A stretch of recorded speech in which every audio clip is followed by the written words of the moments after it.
사람들이 그 X자를 찾기 위해서 가속기를 만들었는데, 우선 우리가 뭘 본다는 게 기본적으로 충돌입니다. 충돌. 뭐 망원경으로 달을 본다. 이게 튕겨 나오는 빛을 보는 거죠. 그죠?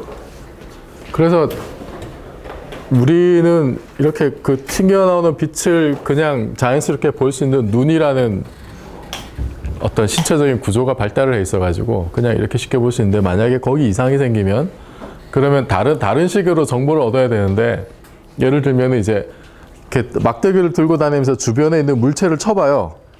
그럼 거기서는 정보를 가지고 주변의 상황을 파악을 해야 되죠. 그러니까 이분들은 어쨌든 이 지팡이나 막대기 이런 걸로 세상을 보는 거예요. 기본적으로 충돌에 의한 정보를 얻는다는 거지. 그럼 얘네도 뭐 소리를 내 가지고 세상을 보는 거잖아요. 뭐 이런 사진을 보면은 야, 이게 상당히 효과적인 방법입니다. 세상을 보는. 그러니까 소리는 듣는 게 아니라 소리는 보는 역할도 할 수 있다는 거고. 그래서 이거를 이제 사람들이 응용해서 뭐 이렇게 쏘아서 잠수함도 찾아내고 이제 이런 짓거리를 합니다. 그래서 기본적으로 뭘 본다는 거는 충돌을 하는 거예요. 이런 의미에서 이 원빈, 마더, 영화 마더에 나왔던 마더 속의 원빈도 물리학자였는데, 이게 왜 안 나오지? 그림이 이상한데, 하여튼 이 골목길에 뭔가 어두운데 뭐가 있는지 모르니까 한번 던져보죠. 이게 물리학자의 자세입니다. 뭔지 잘 모르면 한번 던져보는 거. 그 기본적으로 충돌에 의한 정보를 얻겠다는 거죠. 그래서 과학자들이 이제 해본 게 양성자 충돌 실험을 하는 거예요. 양성자 두 개를 이렇게 튕겨가지고 이 속에서 무슨 일들이 벌어지느냐, 이걸 이제 보겠다는 거지. 그래서 가속기라는 게 뭐냐면은 이게 미시세계를 들여다보는 현미경입니다. 한마디로 얘기해서.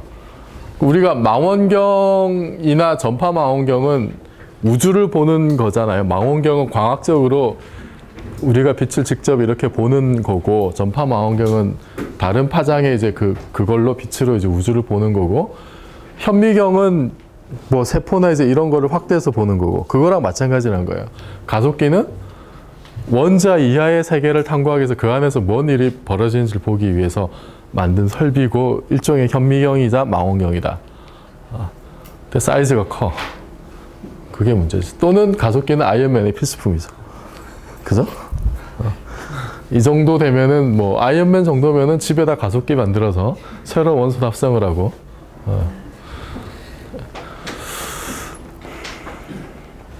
그 중에 이제 지금 우리 인류가 가지고 있는 최고 성능의 가속기가 LHC라는 거예요. Large Hadron Collider. 근데 영어로 컬라이더를 여러 번 검색해 보면 사전에 없어요. 근데 의미는 알겠죠. 충돌시킨다 이거야, 두 개를. 보통 가속기라 그러면 엑셀러레이터라는 말을 써요. 그 엑셀러레이터는 말 그대로 그냥 가속 장치지. 근데 LHC를 한국말로 옮길 때도 이제 뭐 이게 강입자 가속기라는 말도 쓰기도 하는데, 저는 이왕이면은 이 컬라이더의 의미를 살려서 충돌기라는 표현을 쓰는 거를 좋아해요. 그래서 저는 이제 기회가 있을 때마다 쓸 때 대형 강입자 충돌기라고 번역을 해서 얘기를 하게 돼요. 그래서 컬라이더랑 엑셀러레이터랑 뭐 거의 뭐 같은 말이지만 약간의 그런 좀 다른 뉘앙스 차이가 있어요. 그래서 이놈이 어디 있냐면, 여기가 레만호가 있고 스위스 제네바가 있고, 제네바 외곽에 프랑스 접경 지역에 있어요. 접경 지역에 있고,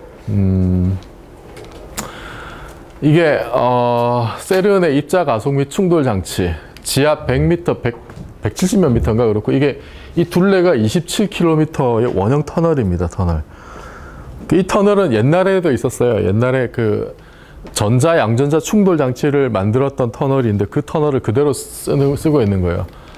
그리고 이게 양성자를 가속해서 충돌하는 거고, 여기 한 10조 원 들어갔고, 최고 충돌 에너지가 원래 설계된 거는 그러니까 한쪽이 이제 양성자 질량이 7,000배에서 14,000배였어요. 근데 뭐 지금 실험은 이제 4,000배에서 8,000배로만 하고 있는데, 그 8000배가 어느 정도냐면 이제 테라 일렉트론 볼트지. 양성자 하나가 1기가 일렉트론 볼트인데 원래 설계된 거는 7테라 7테라였어요. 그래서 14TeV로 충돌하려고 했는데 여의치가 않아서 이제 4TeV, 4TeV에서 8TeV로 충돌 실험을 한 거고, 하여튼 지금 에너지가 테라 일렉트론 볼트. 테라 일렉트론 볼트를 넘어섰다는 게 일단은 또 이제 중요한 거예요, 여기서. 그리고 이게 2013년 10월달에 장기 셧다운 들어가서 내년 봄에 재가동할 예정이에요. 내년 봄에 풀 에너지로 재가동할 예정입니다. 이게 지하 터널의 모습인데, 그러니까 사람이 이렇게 자전거 타고 지나갈 정도의 이제 폭이 되고, 이게 지하 뭐 100여 미터고, 이 둘레가 27km 정도 되는 거고, 요 부분을 다시 보면 이게 이제 이런 식으로 단면도가 나와 있는데, 그러니까 사람이 대충 이 정도 사이즈로 이제 있는 거죠. 여기 이렇게 노란 선 2개 지나가는 게 이게 양성자 빔이에요, 이게. 그러니까 빔 라인이 이 정도밖에 안 돼요. 몇 센치밖에 안 돼, 빔 라인은. 나머지 주변에는 뭐 이제 뭐 자석이니 뭐 이제 여러 가지 다른 장치들이 이렇게 쭉 있는 거고. 그래서 이거 스펙을 우선 보면은, 이게 메인 링이 뭐 26.6km, 대략 27km고, 양성자 에너지가 설계된 게 7테라 일렉트론 볼트, 그러니까 기가의 1000배. 양성자 질량이 1기가 일렉트론 볼트니까 양성자 질량의 7000배. 그러니까 양성자를 가속하는 거니까 자기 질량의 7000배 에너지로 가속시키는 거예요. 그 두 개를 충돌시키는 거야. 그러니까 요 에너지가 에너지 프론티어.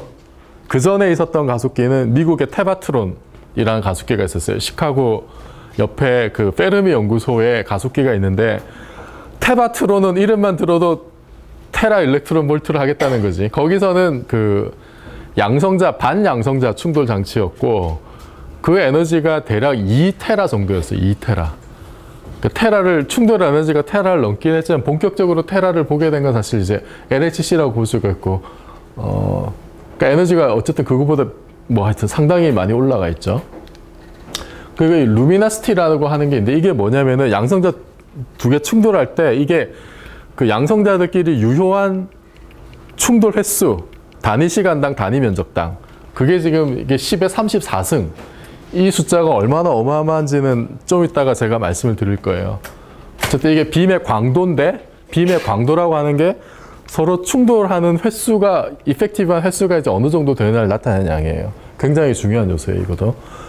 그리고 이게 양성자가 이게 기본적으로 충돌한다는 게 어떤 거냐면은, 이게 양성자 빔이 있어요. 양성자 빔을 넣으면은 그 빔은 양성자들의 번치로 구성이 돼서 번치라고 하는 거예요. 번치가 뭐냐면 양성자들이 이렇게 뭉쳐져 있는 덩어리예요.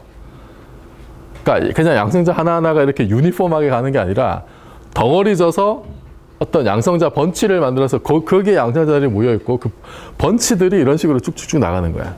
그래서 그 번치들이 첫 번째 번치와 두 번째, 그 다음 번치 사이에 그 인터벌이 이제 25나노초 정도.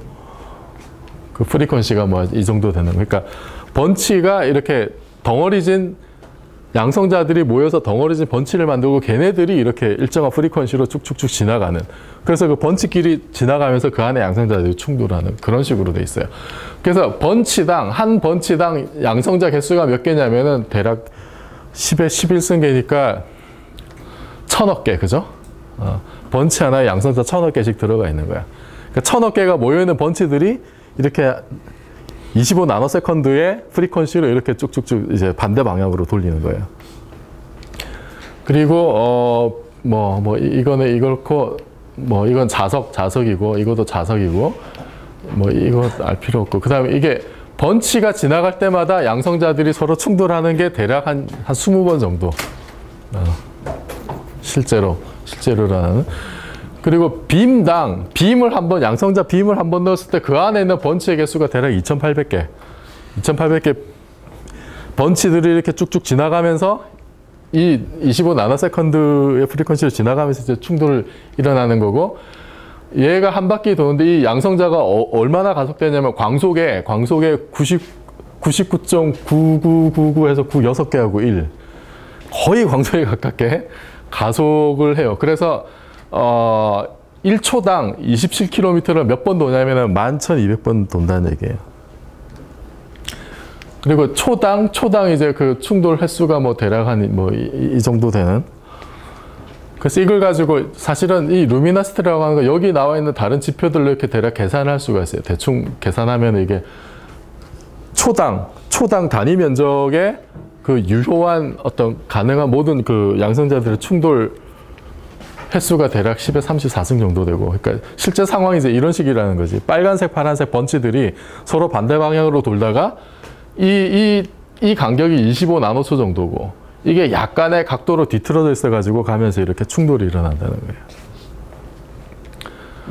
그러면 양성자 빔 전체 에너지는 어떻게 되느냐? 지금 앞에 나와 있는 숫자를 가지고 이거 빔을 한 번 넣었을 때 그 빔 전체가 가지는 에너지를 계산할 수가 있는데, 우리가 뭐라 그랬냐면은 양성자 하나의 에너지를 7테라 일렉트론 볼트까지 올린다 그랬죠. 설계된 게. 그리고 그게 지금 그 빔 하나의 번치가 2,800개 있어요. 근데 각 번치당 양성자가 1,000억 개 있거든. 그럼 이걸 다 곱하면 전체 빔의 에너지가 나오죠. 그죠? 근데 일렉트론 볼트는, 1 일렉트론 볼트는 뭐야? 1볼트에 전자 하나 들어있을 때 포텐셜 에너지잖아. 그럼 쿨롱 차지가 1.6 10의 마이너스 19승 쿨롱이죠. 전자 전하래. 그러니까 1 일렉트론 볼트는 1.6 10의 마이너스 19승 줄이 되는 거야, 줄. 그래서 이거 계산하면 이게 7테라가 얼마냐면은 7 곱하기 1.6 10의 마이너스 7승 줄이에요. 그죠? 마이너스 19승인데 여기 테라가 10의 12승이니까 마이너스 7승 줄이 되고, 대략 번치가 2,800개 1점을 곱하면 대략 3이 되고, 여기 이제 10의 3승이고 10의 11승이니까 10의 14승이래. 요거를 계산하면 얼마냐면 35 곱하기 10의 7승 줄. 3억 5천만 줄이에요. 3억 5천만 줄. 감이 안 오죠, 이러면? 3억 5천만 줄이 얼마인지. 350 메가줄은 350, 각 빔당 350 메가줄의 에너지로 충돌을 하는 건데, 저거를 거시적인 걸로 바꾸면 이 350 메가줄이 어느 정도 되냐면은 4,000톤의 KTX 기차가 150km로 달리는 에너지하고 똑같아요. 이거 2분의 1 MV 제곱 계산해 보면은 350 메가줄이 나와. 그러니까 빔 한 번 넣으면은 KTX 기차를 돌리는 만큼의 에너지로 지금 충돌 실험을 하는 거예요. LHC 서울에 간 사람 27km가 이 정도 됩니다. 27km 하면. 뭐 중요한 도시면 다 들어가죠. 그럼 여기 이제 입자 검출기가 있는데, 이게 지금 이렇게 파란 선, 빨간 선이 그 두 가닥 빔 라인이에요. 빔 라인이 가다가 어느 순간에 충분히 가속이 되면 어느 순간에 서로 교차를 시켜서 충돌시켜야겠지. 그 충돌 지점이 이제 4개가 있어요. 주로 중요한 4개가 있고, 그 충돌 지점마다 입자 검출기를 만들어 가지고 어떤 일이 벌어지는지 보는 거야. 그 중에 제일 대표적인 게 여기 CMS하고 아틀라스예요. 얘는 스위스고 얘는 프랑스야, 위치가. 아틀라스, CMS 요거만 기억을 하시면 되는데, 아틀라스는 뭐 원래 풀네임이 어토로이드 LHC 에프레이터스 뭐 이상한 이름인데, 요게 46m, 25m, 폭이 25m. 여기 이제 사람 사이즈가 여기 사람 사이즈. 인간이 만든 실험 장비 중에 제일 큰 걸로 기네스북에 올라 있는, 무게 7,000톤. 이게 아틀라스의 모습이고, 그 다음에 CMS는 컴팩트 미온 솔레노이드의 약자인데, 뭔가 이게 미온에 대해서 뭔가 좀 특화된, 미온을 더 잘 보겠다, 뭐 이제 이런 거예요. 이것도 뭐 대략 보면은 뭐 이게 CMS의 모습이고, 입자 검출기 일반적인 모양이 어떻게 되냐면, 빔 라인이 이렇게 지금 화면에 앞뒤로 위아래로 이렇게 들어가고 나간다고 했을 때, 이 빔 라인을 양파 구조로 둘러싸고 있어요. 그래서 뭐 처음에 뭐 추적부, 그 다음에 뭐 열량계, 뭐 강입자 열량계, 그 다음에 이제 미온 체인 뭐 이런 식으로 이렇게 바깥쪽으로 가면서 이렇게 쭉쭉 둘러싸고 있는데, 그래서 여기서 뭔가 이렇게 충돌해서 이벤트가 생기면, 예를 들어서 광자, 빛이 나온다 그러면 이런 식의 흔적을 남겨요. 그 다음에 여기 이제 추적부 트래커에서는 자기장이 걸려 있어가지고 전기를 띠는 입자는 휘어져. 중성인 입자는 그냥 지나고. 그래서 빛 자체는 전기가 없잖아요. 그러니까 여기는 그냥 통과해서 가다가 여기 전자기 열량계가 이제 뭐냐면은 우리가 에너지를 재는 건데, 열량계라고 하는 거는 칼로리미터라고 쓴 건 에너지를 재는 건데, 에너지를 예를 들어서 야구공의 에너지를 재는 방법 중에 하나가 모래를 쌓아놓고 야구공을 던졌을 때 모래가 얼마나 파이는지 알면은 에너지를 알 수 있죠. 그런 식으로 보는 거예요, 칼로리미터가. 그 다음에 뭐 예를 들어서 전자는 이런 식으로 휘어진단 말이에요. 차지가 있으니까. 그 다음에 뭐 양성자는 이런 식으로 가고, 그 다음에 중성자는 뭐 이런 식으로 전기가 없으니까. 그다음 미온 같은 경우에 이제 전자보다 무거워서 덜 휘어지면서 이렇게 멀리까지 날아가요.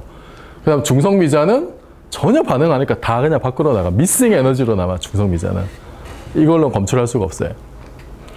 실제로 아틀라스에서 입자 궤적이 생기는 걸 이제 이런 식으로 이렇게 볼 수 있죠. 그러면 요것만 봐도 어떤 입자가 생겼는지 알 수가 있는 거죠. 그냥 눈으로 딱 봐도. 실제로는 여기 온갖 전자 장비들이 다 달려가지고 얘네가 얼마나 휘어졌는지, 여기 칼로리미터에 얼마나 저기 흔적을 남긴지, 이거 하면 에너지 운동량 이런 게 다 나와요. 그걸 얘가 자동적으로 다 기록을 해. 그래서 LHC가 1년에 쌓는 데이터가 하여튼 무지막지해. 뭐 CD로 하면은 몇십 킬로미터를 쌓고 어쩌고 뭐 하여튼 그런 얘기가 있어요. 이건 CMS에서 입자의 궤적이 비슷하게 이제 이런 식으로 나온다는 거고. 이게 얼마나 민감한 기계냐면은 여러 가지 이게 그러니까 참 레전드가 많아요. 예를 들어서 LHC는 이제 전자 양전자 충돌 장치 할 때는 이걸 그 근처에 저기 제네바에 가면 코르나뱅 역이 있어요. 가본 사람 있어요? 코르나뱅 모르시나? 배낭여행 안 가보셨나? 코르나뱅 역에서 저기 떼제베를 타면 파리까지 가요. 코르나뱅 역에 떼제베가 들어오잖아요. 떼제베가 들어오면 어쨌든 떼제베는 전기로 움직이는 거잖아. 그러면은 이게 전류가 미세하게 이렇게 선로를 따라 흐르고 그 중에 일부가 지하로 스며들어가. 그래서 가속기 빈 라인을 타고 흘러요. 그래서 이게 아주 거대한 전기 회로를 하나 만들어. 클로즈드 서킷을 만들어. 그러면 떼제베가 들어오고 지나갈 때 그 플럭스 차이가 생겨요. 아주 미세하게. 그거를 랩이 감지를 해요. 그래서 처음에 이상하게 계속 노이즈가 생겨서 이게 도대체 뭘까 연구를 하다 보니까 누가 이제 밥 먹다 아이디어를 냈지. 혹시 저기 코르나뱅 여기 떼제베 때문에 그런 게 아니냐. 그래서 실제로 그 노이즈하고 떼제베가 들어올 때 그 역 주변에 이거 뭐 전자기장 변화를 보니까 정확하게 일치를 해서 지하에서 실험하는 사람들이 지금 떼제베가 코르나뱅 역에 들어오고 있구나 이걸 알 수 있는. 그 다음에 옆에 레마노 호수가 있었죠. 거기에 이제 그 성수기, 비수기 물이 차고 없을 때 그 물이 누르는 무게 때문에 지면의 그 변화, 요게 빔에 영향을 줘요. 그걸 다 보정을 해줘요. 보정을 해주고 지금 LHC는 이제 어떤 것까지 한 보름달 효과가 있는데 보름달이 뜨잖아. 그러면 기조력이 생기죠. 그죠? 기조력이 최대가 될 텐데 이게 지각을 어느 정도 들어올리냐면은 25cm가 들려. 그러면 저것 때문에 이 주변에 지하 100m 빈 라인이 이게 한 1mm 정도 뒤틀려요. 이걸 보정을 해줘야 돼요. 그래서 보름달이 뜰 때마다 이거를 약간씩 이렇게 틀어가지고 보정을 해줘야 이게 충돌이 잘 일어나요. 그리고 이게 사상 최대 극저온 실험인데 왜 극저온이 필요하냐면은 이게 그러니까 양성자를 지금 광속에 99.9999 해가지고 그렇게 7TeV로 하려면 일단 어마어마한 에너지도 돌려야 될 거 아니야, 그죠? 근데 그렇게 고에너지 양성자 빔을 이렇게 돌리면서 그 궤도를 유지를 하려면은 그거 궤도 제어는 자기장으로 해야 되거든. 그럼 자기장의 힘이 무지막지하게 써야 되겠지. 그럼 강력한 자기장을 만드는 방법이 뭐가 있냐면은 그러니까 여기 이제 필요한 게 대충 8테슬라가 넘어요. 8테슬라. 가 넘고 이걸 이제 만들기 위해서 초전도 케이블을 이용해서 전자석을 만들어. 그냥 보통 전선 가지고 이렇게 쓴 자기장 만들 수가 없어요. 초전도 케이블 쓰는데 여기 이제 들어간 게 니오브 티타늄 전선을 써요. 근데 초전도성이 나타나려면 이게 온도가 내려가야 되잖아. 상온 초전도체가 있으면 얼마나 좋겠어. 근데 그게 없으니까 이 전체를 냉각에 극저온 상태로 이 온도가 얼마냐면 1.9 켈빈, 1.9 켈빈. 우리 우주가 얼마예요? CMB에서 온 게 그게 2.7 켈빈이야. 그거보다 더 나죠. 우주보다도 더 차갑게 유지를 해요. 이거 27kg를 생각을 해봐. 이게 지금 말이나 되는 건지 이게. 120톤 헬륨으로 전체 시스템 냉각. 이거 냉각하고 고장나서 수리할 때 이거 다시 상온으로 올리고 이거만 몇 주 걸려요. 그러니까 하여튼 인간이 이런 규모로 크리오제닉한 실험을 해본 적이 없어. 사상 처음이에요. 이런 식으로 대규모로 해본 게. 그러니까 뭐 이거 관련해서 뭐 극저온에 관련된 온갖 테크놀로지들 이런 거 다 동원돼야 되겠지. 당연히 이것과 관련된 기술도 발전을 할 거고. 그 다음에 이게 또 극저압 실험인데 왜냐하면은 이게 빔 라인이 양성자가 지나가는 빔 라인에 공기가 있으면 어떻게 되겠어요? 가다가 공기하고 충돌을 하다가 해버리니까 문제가 생기죠. 그래서 공기를 최대한 빼야 돼. 그래서 얼마나 빼냐면 이 정도 돼요. 10의 13승 ATM이고 이게 그 달보다도 한 10배 정도 낮은. 그러니까 아주 극한 상황에서 실험을 하는 거예요. 27km 규모에서. 이게 지금 그러니까 어떻게 보면 말이 안 되는 거예요. 말이 안 되는 거. 그래서 주요 일지를 보면 이게 2008년 9월 10일에 공식 가동을 시작을 했는데 한 열흘 뒤에 이게 그 자석에 문제가 생겨가지고 이제 액체 헬륨이 누출되는 사고가 생겼어요. 액체 질소는 같은 부피의 물하고 가격이 같아. 액체 헬륨은 같은 부피의 위스키랑 가격이 같아요. 6톤의 위스키가 샜다고 생각해봐. 야, 이거 참 아깝죠. 그래서 요거 수리하는데 시간이 꽤 걸려서 한 1년 가까이 걸렸고 2009년 11월 30일에 이제 새로 해서 그 고에너지 충돌을 했는데 이게 이때 충돌 에너지가 2.3 테바 일렉트론. 그래서 요게 테바트론이 대략 2TB 근처인데 그거를 넘어선. 그래서 최고 에너지로 이제 충돌 실험을 이때 처음 하게 됐고 그다음에 2010년에 이제 그 7TB로 사고가 나니까 풀 에너지로 못 올린 거야. 27km에서 그런 극한 상황으로 실험하는데 뭔가 문제가 안 생긴다는 게 오히려 이상할지도 모르죠. 하여튼. 그래서 절반 에너지로 하고 그러다가 그러니까 11년에 한번 그러니까 연말에 뭔가 힉스로 의심된 신호를 봤다고 공식 발표를 한 적이 있었고 2012년에는 이제 1TB로 올려가지고 8TB로 이제 실험을 계속 해왔어요. 2012년 한 해 동안. 그리고 그해 이제 7월 4일날 이제 중대 발표를 하게 됩니다.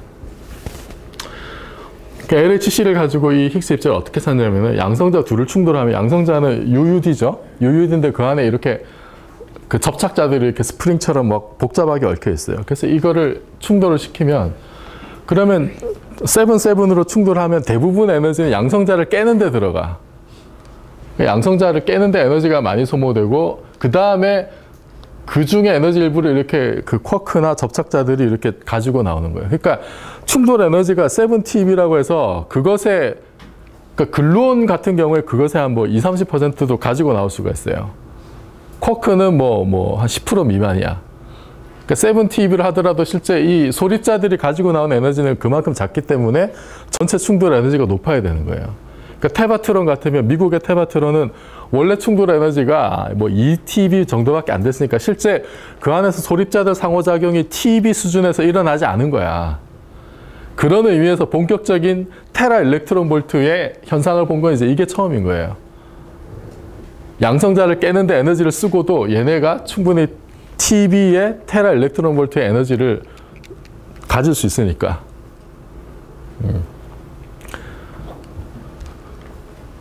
그래서 여기서 이제 힉스가 만들어지는 그 채널이 중요하게 이제 4가지가 있는데 예를 들면 대표적인 게 접착자 둘이 이렇게 그 탑쿼크이 룹을 이루면서 힉스를 내는 반응이 있어요. 복잡하죠. 요게 상당히 그 도미넌트한 과정이에요. 이게 왜냐면 글루온이 에너지를 가지고 나오는 확률이 되게 높거든. 그래서 이거를 글루온 퓨전이라 그래. 글루온 둘이 합쳐졌다 이거지. 글루온 둘이 합쳐져서 뭐 내부에서 뭔가 T쿼크를 교환하면서 이제 힉스를 만드는 이걸 글루온 퓨전이라 그러고 그다음 뭐 TT박 퓨전 뭐 이런 반응도 있을 수가 있고 쿼크가 매개해서 뭐 이제 이런 반응들을 통해서 여기 이제 빨간 점선이 이제 힉스 입자예요. 이런 채널들을 통해서 힉스가 만들어진다라는 게 표준 모형의 예측이야. 여기서 이 라그랑지안을 풀면 이게 다 나와요. 다 나오고 이게 뭐 확률이 얼마고 이런 거 다 계산할 수가 있어요, 이거. 그리고 사람들이 수십 년 동안 한 64년이었죠, 힉스 논문이. 그 지난 50년 동안 죽으라고 열심히 계산해서 표도 다 만들어 놓고 온갖 짓 다 해놨어요, 사실은. 그러면 이게 힉스가 만들어지면 이걸 어떻게 하느냐? 이놈이 우리가 잘 알고 있는 다른 입자로 붕괴를 해. 힉스가 만들어지면 예를 들어서 그 비쿼기나 타우 입자 이런 식으로 붕괴를 하든지 아니면 이렇게 그 탑 룹을 이루면서 빛 두 가닥으로 나오는 반응도 있어요. 그 다음에 뭐 이제 이런 복잡한 관계, 여기 이제 여기는 전자가 4개가 나오는, 전자 4개 아니면 전자 2개, 뮤온 2개 이런 식으로 나오든지, 여기서는 전자하고 중성미자가 나오든지 저런 프로세스들이 가능해. 그러면 여기 파이널 스테이트는 우리가 잘 아는 입자들이니까 이런 놈들이 검출기에 흔적을 남기잖아요. 그러면 그거를 보고 아, 여기서 X입자가 만들어졌구나, 이걸 아는 거예요. 그래서 예상되는 힉스가 예를 들어서 이제 빛 2개로 나오면 이제 그 검출기에 이런 식의 신호를 남길 거라는 거지. 그 다음에 이거는 이제 전자 4개가 만들어지면 이런 식의 신호를 남기고, 그런 식으로 이거를 파악할 수 있다는 거예요. 힉스 찾기를 비유적으로 말하면 이게 다트 게임인데, 다트판이 있어. 이 사이즈가 한 1광년 돼요. 10조 킬로미터. 태양계 크기가 어느 정도 돼요?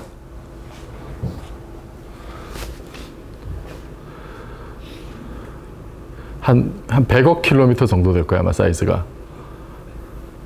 1광년이 안 돼. 태양계에서 제일 가까운 별이 켄타우리 알파별? 그게 대략 뭐 4광년, 5광년 이러죠. 그거에 가장 가까운 별까지 한 4분의 1 정도 돼. 1광년, 10조 킬로미터. 10조 킬로미터 되는 다트판이 있어요. 태양계보다 더 큰. 이 다트판에 다트를 던져, 지금 우리가. 다트를 던지는데, 이거를 이제 얼마나 던지냐면 매초 10의 34승계 던지. 이게 빔 루미너시티예요. 10의 34승계라는 게 매초. 그러니까 지금 이게 이제 그 10조 킬로미터가 되는 거는 스케일을 내가 바꾼 거지. 센티미터 단위에서. 그러니까 어쨌든 1광년 되는 다트판에다가 다트를 던지는데, 근데 이 1광년 중에 우리가 보고 싶은, 이 중에서 우리가 보고 싶은 그 예를 들어서 힉스 입자가 만들어지는 그 반응에 해당하는 그 넓이가 어느 정도 될 것 같아요? 한 변의 길이가 어느 정도 될 것 같아? 1광년 중에 10조 킬로미터 중에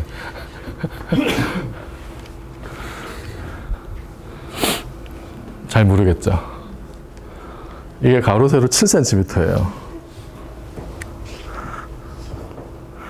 야, 이게 말이 돼? 이게? 10조 킬로미터에. 이게 보세요. 10조면은 10의 13승이죠. 10의 13승 킬로미터고, 킬로미터는 10의 3승 미터, 10의 5승 센티미터. 그럼 13승, 10의 8승 센티미터니까 제곱을 하면 면적으로 했을 때 10의 36승 센티미터예요. 제곱. 10의 36승분의 7749 대략 50이야, 이게. 10의 36승분의 50의 확률에 지금 그 실험을 하는 거예요. 말이 안 되지? 태양계보다 더 큰 다트판에 던지는데 지금 손바닥만한데 다트를 넣으라는 거 아니야. 어이없는 거예요, 이게. 어이없는 시인데 왜 이게 가능하냐? 이놈 때문에. 이게 무지막지하게 많거든, 10의 34승이. 그 확률 곱하기 하면 어떻게 돼? 이게 아까 오면 10의 36승분의 50이라 그랬지. 그러면은 곱하기 하면은 이게 어떻게 돼? 2초당 한 번은 들어가요. 10의 36승분의 50인데 그게 10의 34승을 곱했으니까 100분의 50이잖아. 그럼 맥시멈 2초당 한 번은 우리가 원하는 영역에 다트가 들어가는 거야. 1년으로 환산하면 연간 1,500만 번. 1년이 초로 환산하면 3,000만 초죠. 이거는 물론 이제 풀 에너지로, 이렇게 이 영역이 큰 거는 에너지가 14TeV일 때의 값이고, 지금 뭐 8TeV면 저게 뭐 한 5분의 1이나 10분의 1로 줄어들어요. 지금 빔 루미너시티가 이거 한 뭐 60%인가? 뭐 하여튼 뭐 좀 작긴 하지만 대략 원래 디자인한 게 이거야. 1조 다트판에다가 다트를 던져가지고 손바닥 안에 넣는 거예요. 지금 그거를 하고 있는 거야. 우리가 이런 시대에 살고 있어요. 그래서 이 힉스 결과를 잘 이야기해서 간단한 숫자 노름을 좀 해보면,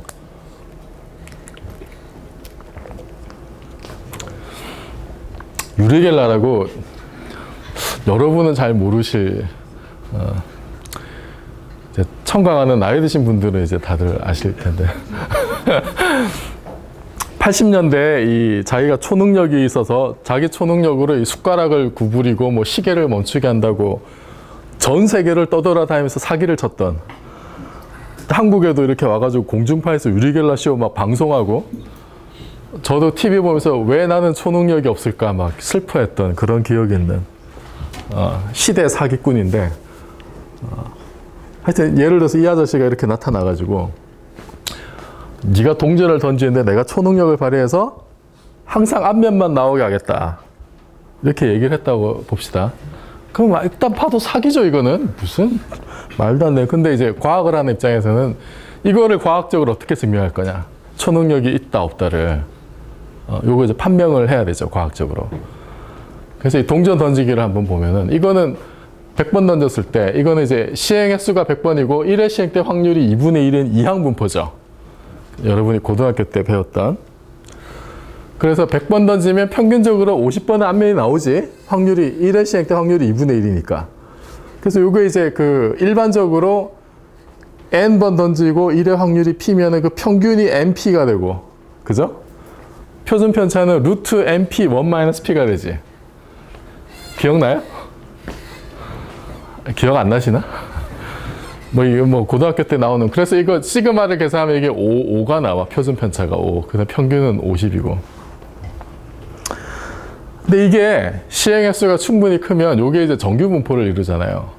그럼 만약에 이 상황에서 그럼 100번을 던졌는데 몇 번이 앞면이 나와야 이제 초능력을 우리가 인정을 해줄 거냐, 이 상황에서. 이런 문제가 생기지. 몇 번 나와야 될 것 같아? 100번. 너무 그거는 좀 야박하잖아. 100번에 100번 나면. 그러니까 요거를 이제 정해주는 그 기준을 과학자들이 정했는데, 이게 그 이항분포인데 시행 횟수가 많으면 대략 정규 분포를 따르잖아요. 그죠? 그래서 평균이 50이고 시그마가 5야. 그러면은 예를 들어서 이제 원 시그마, 좌우로 원 시그마가 45에서 55고, 투 시그마가 40에서 60이고, 쓰리 시그마가 35에서 65이지. 이렇게 되는 거예요. 이런 분포가 그려지겠지. 그러니까 정확한 확률 계산을 하려면 어떻게 해야 돼? 콤비네이션 가지고 100 콤비네이션 50 이런 식으로 계산해야 되죠, 사실은. 근데 그렇게 해봐야 숫자가 크면 그냥 가우시안으로 간다는 거잖아. 그러니까 가우시안으로 확률 계산해도 상관이 없어. 그래서 원 시그마, 좌우로 원 시그마 안에 들어갈 확률이 68.3%. 이거는 여러분 이것도 고등학교 때 배운 거죠. 2 시그마면 95.5%, 3 시그마면 99.7%. 이거는 알려진 사실이에요. 그러니까 이 얘기를 다시 하면은 동전 100번 던졌는데 45에서 55에 나올 확률이 68.3%, 40회에서 60회 나올 확률이 95.5%라는 거야. 그죠? 이런 상황인데 어떻게 과학자들이 판별을 하냐면은 기준을 정한 거예요. 자, 2시그마다. 2시그마 이상이에요. 2시그마면 우리 경우에 평균이 50인데 2시그마면 이게 250이니까 60회죠. 2시그마보다 더 이상 동전이 나왔다. 그러니까 60회 이상 동전이 나온다. 요때는 그냥 이제 그 2시그마 이상인데 요때는 그냥 노이즈예요. 그 정도는 하다 보면 나온다는 거지. 60번 정도는. 그러니까 이거 가지고 초능력을 얘기할 수 없다는 거야. 그런데 3시그마가 됐다. 이렇게. 3시그마 바뀌면 이게 65회 이상이에요. 그죠? 평균에서 3시그마 바뀌면 지금 65회 이상 동전이 앞면이 나왔어. 그러면 3시그마면 요 3시그마 이상의 확률. 요 값이 이제 뭐 P-밸류 이런 거지. 이 값이 뭐냐면은 이 정도 되면은 관측이라 이게 observation이라고 불러. 이 확률이 어느 정도냐면 여기 동그라미 친 확률이 0.13%예요. 99.5%인데 양쪽에니까 반으로 나누면은 그럼 0.13%대 대략. 그러면 이게 어느 정도냐면 700분의 1의 확률이에요. 700분의 1 확률 정도면은 뭔가 봤다. observation이라는 단어를 쓰고 아니면 observation 아니면 evidence란 말을 써요. evidence. 그게 65회. 근데 여기서 좀 더 나가면은 이제 5 시그마가 됐을 때 그러면 5 시그마는 5, 25니까 75회 이상. 100번 던져서 75회 이상 나오면 이거는 5 시그마 이상의 확률이 나온 거죠. 그때 디스커버리란 말을 써요. 이 확률이 얼마냐면은 350만 분의 1이야. 디스커버리 내지는 메저먼트란 말을 써요. 그래서 유리 겔러가 초능력을 인정받으려면은 내가 동전 던졌는데 75회 이상이 나와야 돼. 그러면 디스커버리를 인정을 해줘요. 이게 이제 무슨 얘기냐면은 초능력이 없는데 100번 던져서 75회, 그러니까 5 시그마죠, 우리 경우에. 초능력이 없는데 75회 이상 나올 확률은 350만 분의 1이잖아. 이건 너무나 희박하다는 거지. 초능력이 없음에도 불구하고 이렇게 희박한 확률이 나온다는 거는 그럼 그냥 초능력으로 인정해 주자 이거야. 그래, 너 초능력 먹어라 이렇게 되는 거지. 350만 분의 1이면. 그게 디스커버리예요. 그래서 이 정도로 희박한 확률이 실현될 경우는 디스커버 내지는 매저된 걸로 보겠다는 거예요. 이건 경험적으로 상한 거예요. 경험적으로. 3 시그마 정도는 뒤엎어진 경우가 많아가지고 3 시그마, 4 시그마 이러면은 이게 몇천 분의 1, 몇천 분의 한두 개 정도 이벤트 보는 거는 그렇게 드물지 않아요. 근데 대략 5 시그마 이상 넘어가면은 그 결과가 뒤집어지는 경우는 거의 없어. 그래서 저 정도 되면은 디스커버리로 보자는 거야. 이게 시그마가 하나 더 늘어나면 6 시그마가 되면 이게 여러분 아시겠지만 이게 익스포넨셜의 스퀘어잖아. 그러니까 6 시그마면 10억 분의 1로 줄어들어요. 어쨌든 5 시그마 350만 분의 1 정도면 이건 로또 확률보다 작지 사실. 크죠. 로또가 820만 분의 1이잖아요 대략. 뭐 그거보다는 아주 너그러운. 과학자들이 아주 그렇게 박한 사람들은 아니에요 사실. 그래서 요 5 시그마가 중요해요. 5 시그마. 5 시그마면 350만 분의 1이고 저 정도 희박한 일이 벌어진 건 디스커버리라고 인정을 해주자는 거예요.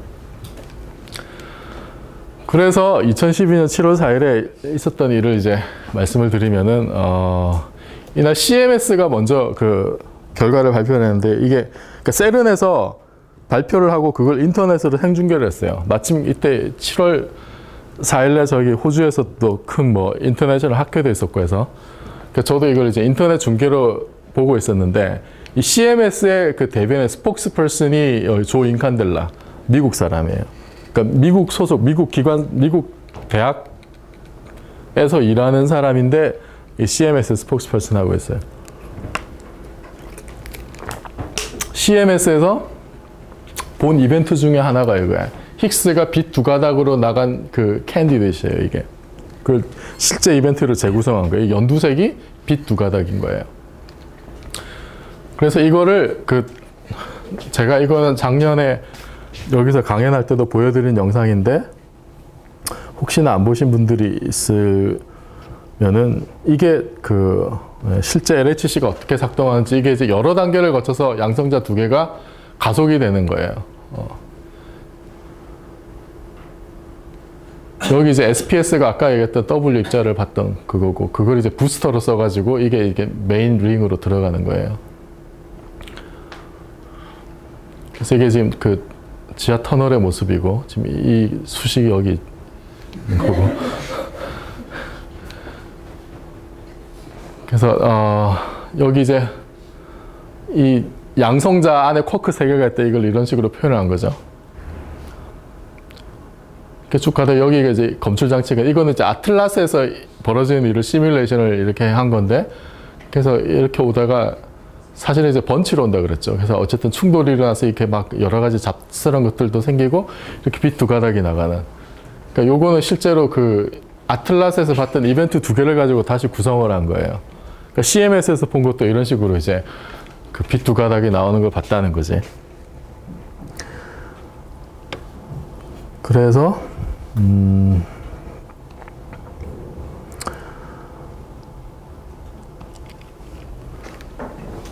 그래서 이게 CMS가 그날 이게 인칸델라가 보여준 슬라이드인데 이게 보면은 이게 그러니까 빛 두 개로 나오는 이벤트 그래프를 그린 거예요, 이게. 여기에 가다가 여기 그 블록 올라온 게 있죠. 확대한 그림이 이건데 요게 대략 질량이 어느 정도 한 125 기가 일렉트론 볼트. 그러니까 양성자 질량이 1G니까 양성자 질량의 125배 정도 되는 지점에 이렇게 뭔가 시그널이 있는 거야. 저게 대략 그 5 시그마 근처인데 이게 그러니까 뭐냐면은 동전 던지게 했는데 요게 이제 그 50번 라인이고 50번 평균. 요 올라간 게 한 75회 정도 된다는 거지. 그 정도를 봤다는 거예요. 근데 이 힉스 입자 붕괴 확률을 보면 이게 사람들이 열심히 계산한 거예요. 이게 힉스 입자 만들었을 때 우리가 아는 입자들 예를 들어서 비쿼크 두 개 여기 타워 입자, 글루온 두 개, 뭐 참쿼크 두 개, 그다음 빛 두 개, 뭐 Z 입자, W 입자 이런 식으로 가능한 모든 그 붕괴 채널에 대해서 계산을 다 해놨어요. 그 질량에 대해서. 질량이 얼마인지 모르니까. 근데 지금 측정한 질량이 어디로 나왔냐? 125로 나왔거든, 여기. 이 125가 이게 기가 막힌 게, 이게 왜 기가 막히냐면 우선은 이 그 빛 두 개, 이게 지금 핑크 라인이 뭐냐면 그 빛 두 개로 나가는 그 붕괴 곡선이에요. 근데 빛 두 개가 2감마로 붕괴하는 확률이 가장 높은 데야, 이게 125가. 이게 정말 운이 좋은 거지, 또. 빛 두 개는 이게 보면 전체 보면 이게 그 브랜칭 레이쇼라고 하는 게 전체 붕괴 채널 중에 몇 퍼센트를 일어나는 거냐는 거예요. 대략 몇백 분의 1이에요, 이게. 확률은 굉장히 낮은데 왜 이 빛 두 가닥이 좋냐면 이게 노이즈가 없어. 빛 두 개는 시그널이 굉장히 깨끗해요. 다른 것보다. 그러니까 측정이 쉬운 거지. 대신에 확률은 낮은데, 예, 이걸로 붕괴 확률은 낮은데 다행히 그나마 이게 125가 되는 반면에 그나마 없는 살림에 가장 높은 붕괴를 하는 영역에 딱 걸린 거예요, 125가. 이건 정말 운이 좋은 거지, 진짜. 운이 좋은 거. 또 하나가 뭐냐면, 이게 보면 다른 채널, 예를 들어서 뭐 ZZ나 CC나 타우타우나 글루온이나 비비아나 다른 채널로 붕괴할 확률이 골고루 적당해요. 질량이 여기, 예를 들어서 여기 160 근처다. 그러면 이런 거 다 제로죠, 그죠? 이게 질량이 이렇게 이상한 값을 가지면은 다른 붕괴 채널들이 굉장히 그 확률이 줄어들어. 그러면 다양한 채널을 볼 수가 없어요. 근데 다행히 125 이 정도 적당한 값이니까 다른 채널의 붕괴 확률이 적당히 작지 않아서 온갖 채널을 다 보는 거야. 그러면 그 데이터를 받아서 분석하는 나 같은 사람 죽어나는 거지. 온갖 채널 다 봐야 되니까. 채널별로 뭐 계산 다 해야 되고. 어쨌든 뭐 데이터는 풍성하게 나와요. 그래서 이건 상당히 기가 막힌 값이. 이건 뭐 정말 운이 좋은 거죠. 그래서 이게 CMS 결과인데 쭉 뭐 복잡한데 어쨌든 이게 그 P-밸류가 하여튼 5시그마에 빨간 패드를 해놨지. 다른 거 다 필요 없고 컴바인드 시그니피컨스가 5시그마 나왔다 이거예요. 그래서 저 슬라이드가 떴을 때 사람들이 그 세른에 모여있는 그 호홀했던 사람들이 일제히 환성과 박수를 칩니다. 이거 보고. 이게 디스커버리의 기준이잖아. 그 전에 2011년에 힉스 비슷한 신호를 봤다 했을 때는 그 시그니피컨스가 뭐 3시그마도 안 됐어요. 2.5 시그마. 근데 지금 이게 5.0 시그마로 딱 쓰니까 사람들이 이제 뭐 환호성을 지른 거지. 그래서 이게 CMS 썸머리, 그 인칸델라 슬라이드의 마지막 장면인데 125 근처에서 뭐 다 했을 때 자기들 이제 최종 결론이 4.9 시그마로 봤다는 거야. 5는 아닌데. 5는 아니지만 그래도 5에 가까운. 그러니까 이게 뭐 여러 가지 다른 이유 때문에 거의 뭐 하여튼 굉장히 의미 있는 값이고. 그 다음에 아틀라스에서 발표를 했는데 이 파비올라 자누티가 스포크스퍼슨이에요. 이태리 분인데. 아틀라스 결과도 이제 비슷한 거 뭐 감마 두 개로 가는 것도 있고 이거는 이제 전자 네 개로 붕괴하는 거. 여기 이제 이게 이렇게 쭉쭉 나가 있는 네 가닥이 전자예요. 그러니까 여기서 힉스가 만들어졌을 걸로 이제 의심이 된다 이거지. 그래서 이것도 그 자누티 슬라이드인데 여기도 이제 5시그마 이렇게 빨간 표시를 해놨지. 다른 거는 뭐 다 필요 없고 5시그마에 중요도로 뭘 봤다 이거예요. 그래서 요 슬라이드 떴을 때도 한 1분간 박수와 환호성. 그래서 이 아틀라스의 그 결론이 이제 뭐 복잡한데 또 5시그마로 봤다. 그 중요 채널이 이제 감마 두 개로 가는 거. 뭐. 그래서 세른이 그날 이제 공식 발표한 그 프레스 릴리스의 표현을 보면은 observe란 말이 들어갑니다. 그러니까 보통 이제 그냥 이거 잘 모르는 사람이 있을 때는 observation하고 discovery를 그냥 혼동해서 쓰죠. 그러니까 관측하고 발견을 혼동해서 쓰는데 여기 observe라고 쓴 거는 그러니까 굉장히 보수적으로 쓴 거죠. 거의 그냥 discovery라고 써도 상관이 없는데 어쨌든 일단 그 양쪽에서 4.9, 4.9 나왔으니까 이제 observe라고 썼는데 그 두 개가 같은 빈 라인을 쓴 거지만 어쨌든 독립된 그 검출 장치잖아. 그러니까 그 두 결과를 사실 컴바인을 하면 5시그마가 넘을 확률이 되게 높아요. 근데 그거 뭐 데이터를 다시 컴바인해서 결과를 내는 과정이 쉽지는 않지만 어쨌든 가장 보수적으로 봐서 이 observation이라는 말을 썼어. observe 했고 at the level of 5시그마. 그래서 거의 발견에 준하는 관측을 했다는 거죠. 정확하게 표현하자면. 그 질량이 대략 125 정도 되는. 근데 뭐 이튿날부터 논문들은 이미 이제 디스커버리라는 말을 썼어요. 뭐 하루 이틀 뒤부터 예비 논문들이 쫙 올라왔는데 다들 그냥 뭐 힉스 디스커버리 이런 식으로 썼고 이게 지금 보면은 그 7월 9일로 나와 있죠, 데이트가. 뭐 이미 사람들은 이렇게 디스커버리라는 말을 뭐 쓰기 시작했어요, 이미. 이게 그 2007년 현장 사진인데 이게 그 자누티고 이게 그 디렉터 제너럴 그리고 인칸델라 CMS. 힉스하고 피터 힉스하고 그 자누티. 그다음에 힉스가 우는 눈물을 흘리는 힉스도 현장에 있었고 프랑스 앙글레와 같이 있었어요, 옆에. 그 로베르 브라운은 2011년에 죽어가지고 아마 살아있었으면 같이 노벨상을 받았을 텐데. 그러니까 건강이 중요한 거예요, 건강이. 피터 힉스가 29년생이에요, 29년생. 그러면 올해 나이가 몇이야? 85, 뭐 이렇죠, 한국 나이로. 그래서 현장에서 나온 말들이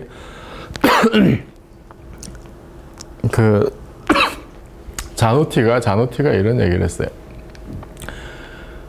그러니까 표준 모형의 그 힉스 보존이 딱 그 질량에 있었던 게 굉장히 이제 좋았다는 얘기지. 왜냐하면은 그 덕분에 우리가 이걸 제출했다는 건데 이게 이제 아까 얘기했던 그 얘기예요. 붕괴 채널이 다양하고 빛 두 개로 가는 확률이 거의 뭐 맥시멈이 되는 그 영역이었기 때문에. 그래서 자누티가 이제 이런 얘기를 했어. 자연에 감사한다고. 그리고 롤프 의원은 뭐라 그랬냐면은 뭔가 디스커버리라는 말은 쓰고 싶은데 뭐 이러다가 그냥 이렇게 디스커버리라고 이제 말은 했는데 어쨌든 그렇지만 그 롱전의 시작이다. 이게 정말로 그 표준 모형에서 예측한 힉스 입자가 맞느냐 이걸 확인하는 추가적인 작업들이 사실은 또 계속 진행이 돼야 되고 그러니까 저 같은 경우도 지금 하고 있는 일이 뭐냐면 저게 이제 확장된 표준 모형을 확장시킨 다른 모형에서는 힉스가 여러 개 있을 수가 있어요. 하나가 아니라. 그럼 지금 발견된 게 그 여러 개 중에 하나의 가능성도 배제할 수 없으니까. 그럼 이게 이때 본 게 A 힉스냐 아니면 더 힉스냐 요게 이제 포인트가 되는 거지. 더 있을 수 있는 여러 개 중에 원 오브 힉스가 되는 것이냐 아니면은 그냥 유일무이한 더 힉스가 되느냐를 검증하는 게 이제 뭐 1차적으로 중요한 과제 중에 하나예요. 그다음 피터 힉스는 뭐라 그랬냐면은 이런 얘기를 했어요. 믿기 어려운 일들이 벌어졌다. 그래서 뉴욕 타임스 그 날짜 인터넷판 사진에 이제 이런 식으로 뉴파레크 could be physics holy grail인데 사실 holy grail이란 말은 잘 힉스 입자에 대해서 잘 쓰는 경우도 있지만 잘 안 쓰기도 하는데 어쨌든 이런 식으로 사진이 실렸고 한국 언론에는 이렇게 실린 걸 제가 본 적이 없어요. 이날 그 제가 그때 이제 라디오 TBS의 무슨 이제 무슨 과학 코너에 제가 가서 뭐 생방으로 얘기하는 그게 있었는데 마침 그게 수요일이야. 이날도 수요일이고. 그래서 제가 7월 4일에 분명히 세른에서 중대 발표를 하면 이거 가지고 사람들이 외신이 대대적으로 보도하고 한국 언론이 받았을 테니까 그거를 우리 코너에서 하자. 그랬더니 처음에는 막 이제 어려운 물리 얘기하면 안 된다고 안 하려고 하던 걸 제가 겨우겨우 설득을 해가지고 분명히 이거 외신에서 비중 있게 보도할 테니까 하자고. 그래서 설득해서 이제 했는데 그 진행자가 한국일보 서화숙 기자였어요. 설득을 해서 하여튼 하기로 했는데 원고를 대충 써놓긴 했는데 이게 지금 인터넷 중계를 한 게 한국 시간으로 오후 4시였어. 한국 시간으로 오후 4시고 제가 라디오 방송이 저녁 7시 30분 정도였거든요. 근데 인터넷 방송이 4시부터 해서 6시 20분까지 됐어요. 내가 6시 정도까지 그거 발표 내용을 다 듣고 못하는 영어로, 제가 영어를 되게 못해요. 못하는 영어로 떠듬떠듬 해석을 해서 그거를 다시 원고를 수정을 하고 6시 반 넘어서 부랴부랴 차를 몰고 방송국 가가지고 이제 한 시간 전에 나왔던 내용을 그대로 이제 소개를 했던 적이 있어요. 그리고 그해 타임즈가 선정한 Person of the Year 이슈에 파비올라 자노티 사진이 실렸어. 이슈인물. 그리고 이게 아틀라스의 논문인데 얼마 안 있다가 이게 힉스 입자를 관측한 논문이 이제 저널에 실린 공식 저널, 그러니까 공식 페이퍼예요, 이게. 보면은 여기 제목이 observation이죠, observation. 그러니까 제목만 딱 봐도 이게 몇 시그마로 받는지가 딱 보이는 거예요. 이게 observation, 뭐 evidence 이러면은 5시그마는 안 됐구나 라는 거고, 제목에 search가 들어가잖아요, search가 들어가면은 그러면은 evidence도 안 되는 거야. 그러니까 3시그마 미만이 search예요. 그 다음에 discovery나 measurement가 들어가면은 그러면 이건 5시그마 이상으로 봤다는 거야.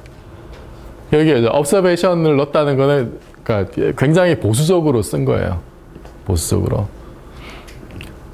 근데 이게 지금 보면은 아틀라스 컬래보레이션으로만 돼 있고 저자 이름이 없죠.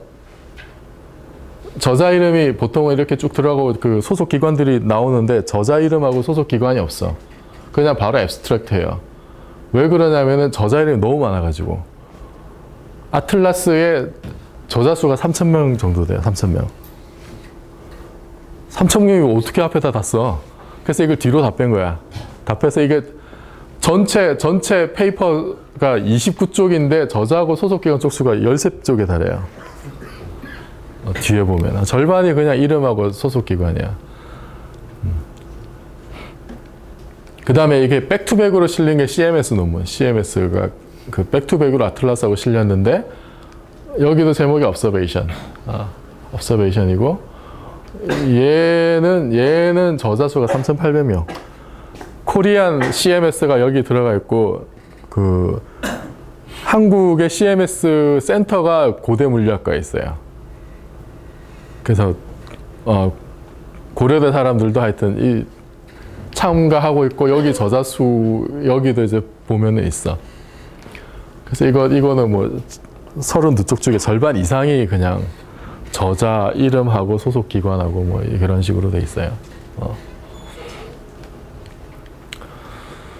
그래서 힉스 입자를 지금은 뭐 이게 5시그마를 당연히 지금은 넘어가 있는 상황이고 뭐 디스커버리인 거는 확실한데 어쨌든 이 입자를 발견한 의미가 뭐냐면은 일단 스핀이 0인 소립자를 본 적이 없어요, 지금까지. 그러니까 기본 입자 중에. 예를 들어서 파이온 같은 거는 스핀이 제로인데 그거는 쿼크 2개가 뭉쳐진 거라고 알고 있거든요. 그렇게 이제 컴바인이 된 스핀 제로인 건 많이 봤지만은 그냥 쪼개지지 않는 기본 입자 중에 스핀이 제로인 건 처음 봤어. 이놈의 스핀이 0이다라고 하는 것도 사실은 이후 실험에서 계속 이렇게 얘기가 돼서 2013년 봄에 뭐 언론에 보도되고 했던 게 사실 그런 내용들인데 이후 추가적인 실험으로 이게 스핀이 제로일 확률이 아주 높다는 게 밝혀졌고 그렇다면 우리가 역사상 처음으로 스핀이 0인 소립자를 처음 본 거예요, 이게. 이 자체도 상당히 참 그 의미 있는 거고, 하여튼 이게 이제 그 표준 모형 힉스 입자가 되면은 이게 표준 모형이 실험적으로 완성이 된 거지. 거의 50년 만에.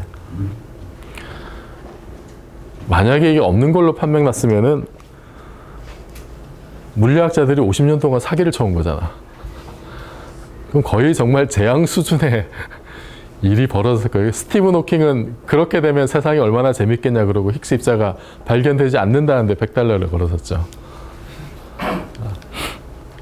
그리고 이 그 일렉트로윅 대칭성을 깨는 실체를 본 거예요.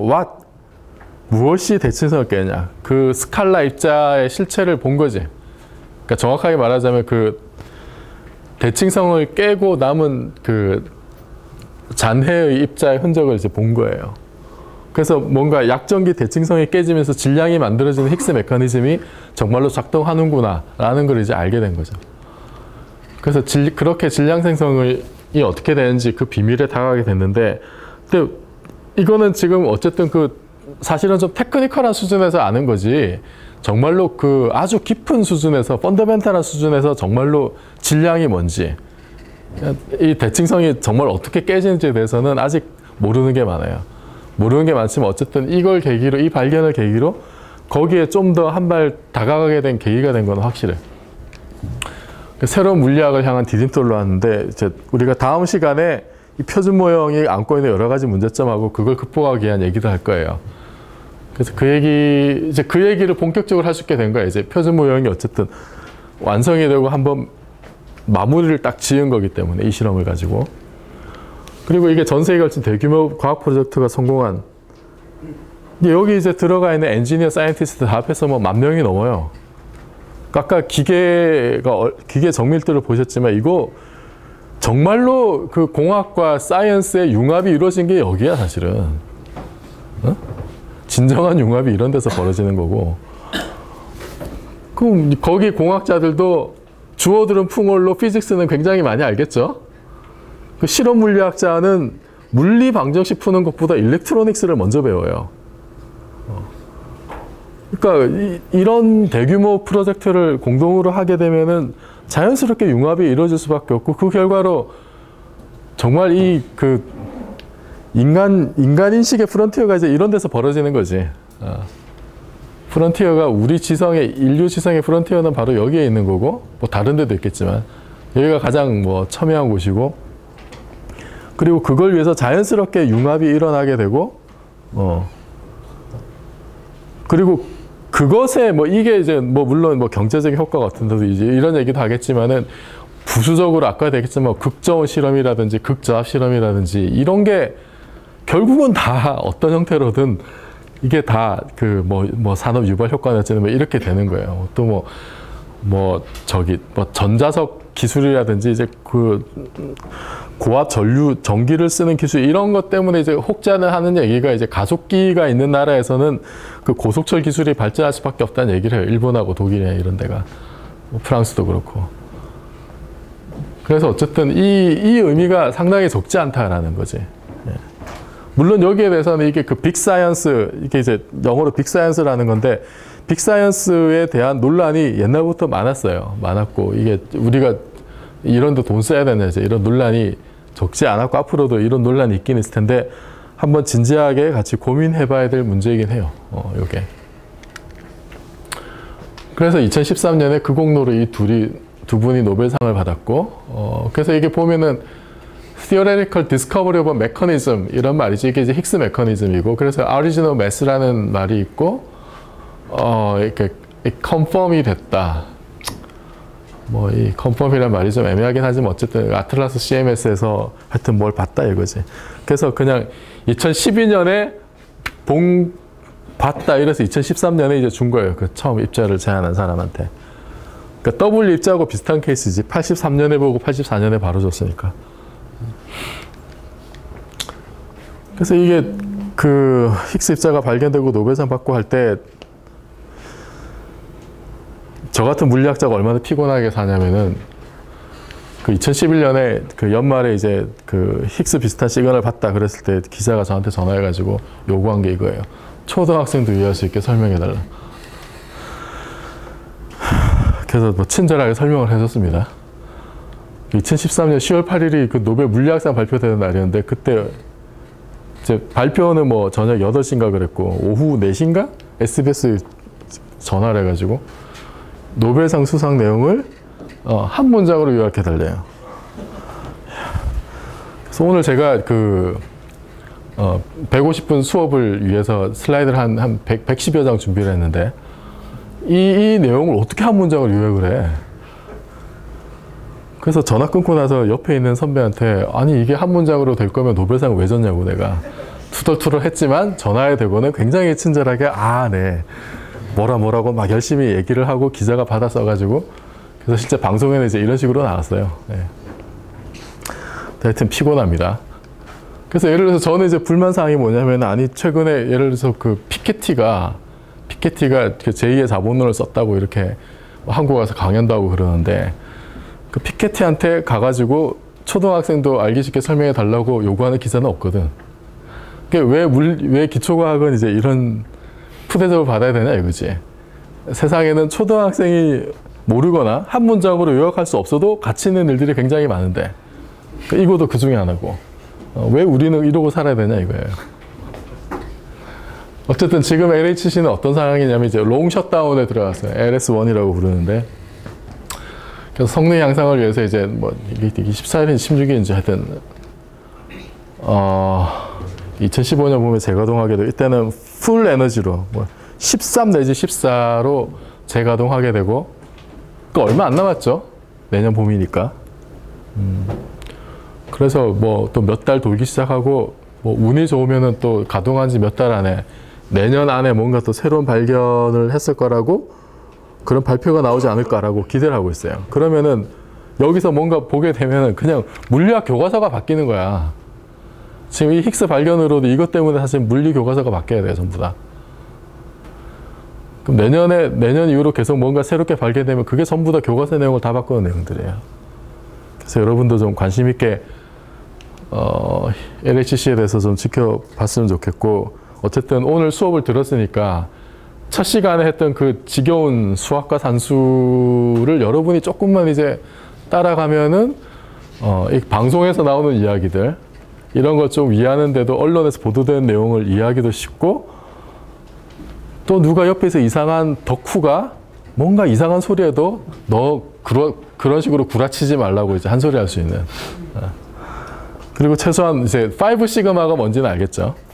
그래서 언론에서 보도될 때 뭐 몇 시그마 뭐 얼마의 확률로 봤다라는 게 어떤 의미인지 아마 알 수 있을 거예요. 그래서 마지막으로 로버트 윌슨이라고 이 사람이 테바트론 처음 만들 때 미국에서 60년대 만들 때 이 사람이 초대 소장이었는데 그거 만들 때 의회 청문회 불려갔어요. 미국. 그게 이제 뭐 국방위원회인가 뭐 하여튼 뭐 그랬어요. 그래서 그 의원들이 윌슨한테 이 가속기가 국가안보랑 무슨 관계가 있냐 이런 질문을 했어요. 내셔널 시큐리티에 무슨 도움이 되냐 이 가속기가. 그랬더니 로버트 윌슨이 쭉쭉쭉 얘기하다가 이제 결론 중에 하나가 그 가속기가 우리나라 지켜주는 그런 일은 없을 거다. 그러면서 이제 한 얘기가 이런 거예요. 지킬 만한 가치가 있는 나라를 만들어줄 거다. 이제 원문은 이거지. 69년의 일이에요, 이게. 그러니까 기초과학을 한다는 게 이런 거, 그러니까 이게 문명사회라면 이렇게 살아야 되는 거잖아. 그지? 우리가 뭔가 이렇게 인류로서 뭔가 독특한 존재로서 문명을 이루고 인간답게 살아나간다고 하는 게 이런 거거든요. 가치를 만들어 나가는 거. 이게 벌써 지금 69년에 얘네는 이러고 살았는데 그에 비하면 우리는 참 야만적이잖아. 뭐 가치를 뭐 만들고 뭐 이런 게 정말 우리 전쟁 나면은 이 나라를 지키기 위해서 목숨 걸고 나가야겠다는 사람이 얼마나 있을지. 우리는 그럴 만한 가치를 얼마나 만들어 왔느냐. 한국을 가치 있는 나라로 만들기 위해서 무슨 일을 해왔느냐. 물어보면 참 깝깝해요. 여러분을 탓할 일은 또 아니지. 그때 여러분 학생이니까 이거는 사실 저 같은 세대가 굉장히 잘못한 것이긴 한데 여러분이 앞으로 20, 30년 뒤에 이제 사회에서 중요한 역할을 하게 되면은 꼭 좀 이런 제발 좀 야만적인 생각에서 벗어나가지고 좀 더 문명인다운 문명 국가를 만드는데 여러분이 좀 기여를 해줬으면 좋겠다. 그런 말씀 드리면서 오늘 강의 마치고 요약문 써주세요.